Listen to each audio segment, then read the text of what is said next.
Tarayyar ƙasashen Afirka ta bai wa sojojin Nijar wa'adin kwanaki 15 da su gaggauta mika mulki ga shugaba Muhammad Bazoum. Ƙasashen duniya dai na ci gaba da matsa lamba kan sojojin da suka kifar da gwamnatin shugaba Muhammad Bazoum da su sauka daga mulki. Ƙungiyar Tarayyar Afirka wato AU ta umarci sojojin Nijar ɗin da su koma bariki kuma su dawo da gwamnatin tsarin mulkin farar hula nan da kwanaki 15, jim kaɗan bayan 'yan kwanaki da juyin mulki a ƙasar.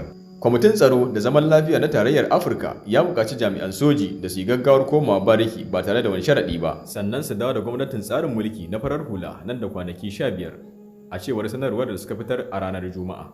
Sojojin suna tsare da shugaban Muhammad Bazoum a gidansa da ke fadar shugaban ƙasa tun ranar Laraba, tare da bayyana cewa sun kifar da gwamnatin nasa. Har wa yau dai kasashen duniya suna ƙara ci gaba da matsa lamba ga sojojin akan su dawo da tafarkin demokuraɗiyya a jamhuriyar Nijar. To jama'a, anan za mu dakata, mu kasance tare da ku a wani sabon shirin. Assalamu alaikum warahmatullahi ta'ala barakatuh. Ina masu sayan data, ku zo kusa, wannan bidiyon naku ne.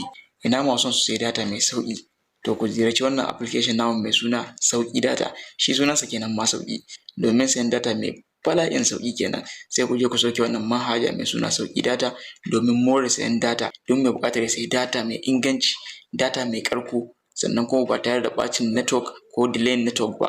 Idan kana son wannan, ka je Play Store a yi downloading wannan application namu mai suna Sauƙi domin sayan data mai sauƙi. Na gode, naku Abba Rara.